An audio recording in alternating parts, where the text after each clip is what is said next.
Hi friends, this is Thoughts for the Day and I'm your host Mukesh Gupta. This episode comes to you from a Starbucks cafe here in Bangalore. Um, what happened today was that I was on a call and in the middle of the call I kind of wandered away and started daydreaming and just made me wonder as to know what role does daydreaming play, and I ended up doing some research.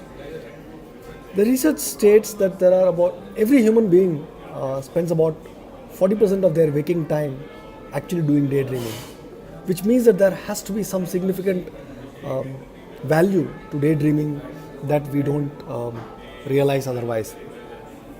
I'm sure that in school or college or in some meeting or the other, you would have been caught daydreaming.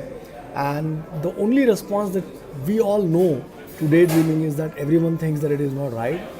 Everyone starts to think of you who daydreams as someone who doesn't understand what is going on, who is lazy, who is good for nothing. Whereas when I did my research, it points out that there are three kinds of daydreaming. The first research was done by a psychologist named Jerome Singer, and he classified daydreaming into three different kinds of daydreamings. So, one he called positive constructive daydreaming. This is when you are open to new experiences, you're reflecting, you are curious, you're sensitive, you're exploring new ideas, feelings, and sensations, etc. The second type of daydreaming that he calls about is called guilty dysphonic daydreaming. This is when you're obsessed and you're fantasizing about your anguishes, your pain, your all the difficult experiences that you're going through. And then the final kind of daydreaming that he talks about is called poor attentional control, which means that you have absolutely no control about what you're doing, and you do not control or you're not able to move back and forth from reality and your daydreaming. That is the kind of daydreaming that probably is not right. That shows that you do not, we as ourselves do not have control over how our mind behaves. Whereas the positive constructive daydreaming is a state which we should willfully be able to practice getting in and out of. This is the state where we are able to construct hypotheses. This is a state where you are able to reflect on what potential future could look like, what could your actions be.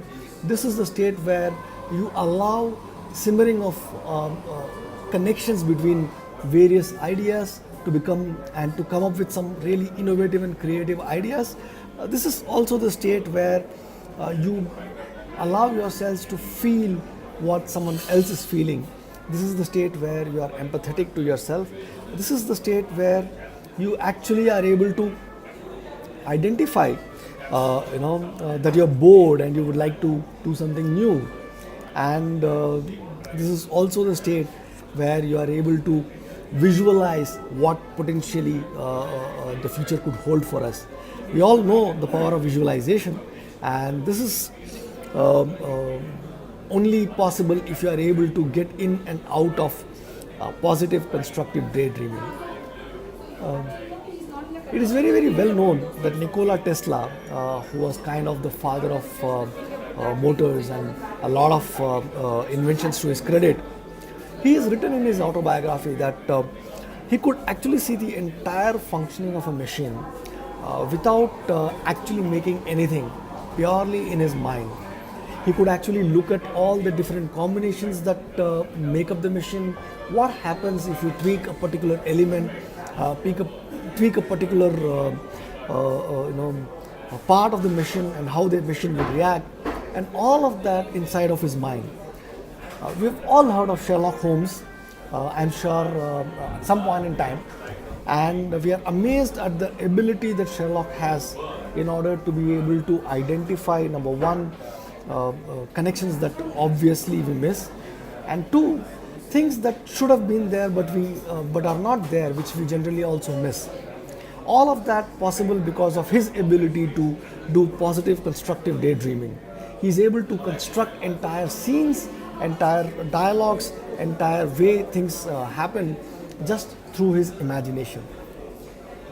So if you, so that brings me to the point as to what are this positive constructive daydreaming's practical applications.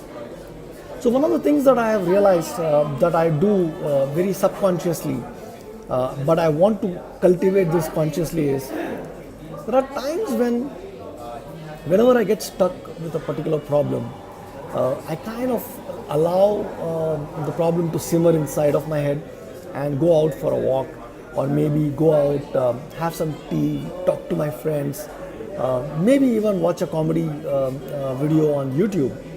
And there are times when I just kind of go back into the mode of daydreaming, just like what I did today in the call. And what that does is it allows unrelated ideas to come together and allows me to become a lot more creative. So what we can do is, if we can figure out a way to use this positive constructive daydream just before the start of a critical project, or whenever we get stuck in a particular project, just allow yourselves to go back and forth into reality and completely cut yourself off from reality. Decoupling from reality is what psychologists call this. And you'll find that number one, it is more pleasurable. Number two, it gives you a lot more opportunity to relax. And as a result of all of this, allows you to come up with creative solutions which otherwise we struggle with. So find a way to incorporate positive constructive daydreaming in your schedules and be more creative. So that's all for today. I hope you are able to use this concept in your life. I know that I will. So until I see you all again, have fun and take care.